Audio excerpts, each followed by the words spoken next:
Okay, so you've just bought your first Ronin DJI-SC and you want to use it and put it together. Well, this is the place for you. See, the Ronin-SC is a great compact travel gimbal.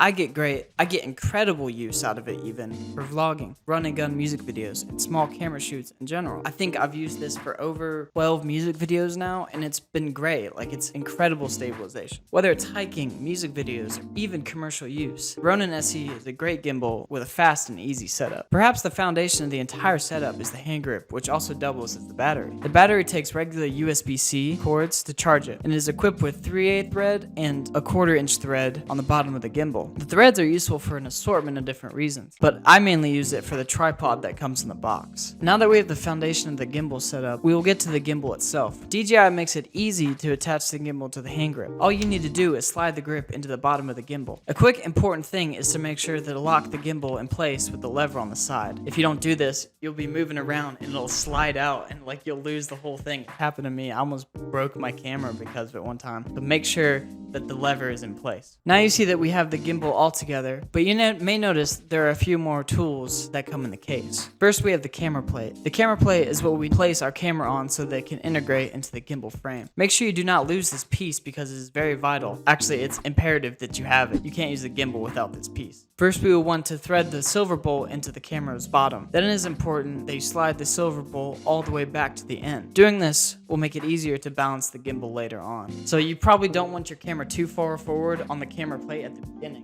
because it's going to make it harder to balance later on. We also have the lens support. The lens support is the little Y-shaped piece in the camera case. It also comes with a screw that attaches to the lens support and to the camera plate. At the end of the camera plate, you will see a little hole where you can place the screw. Place the screw through the lens support and then into the camera plate and screw it tight. The lens support function is to make sure the lens doesn't rotate on the camera's plate. So if the screw on the bottom of the camera plate that keeps the camera tight loosens up, it'll rotate, and so you'll not only lose balance, but sometimes you won't perfectly catch your frame. So it's important to use that lens support just in case. Once you have that camera attached to the camera plate and the lens support on, it is time to slide the camera plate into the gimbal. To do this, there is a silver tab on the side of the camera plate that you need to push in so that the plate can slide into the gimbal. This gets it's a little bit tricky. Like, you gotta kind of give it some force a little bit.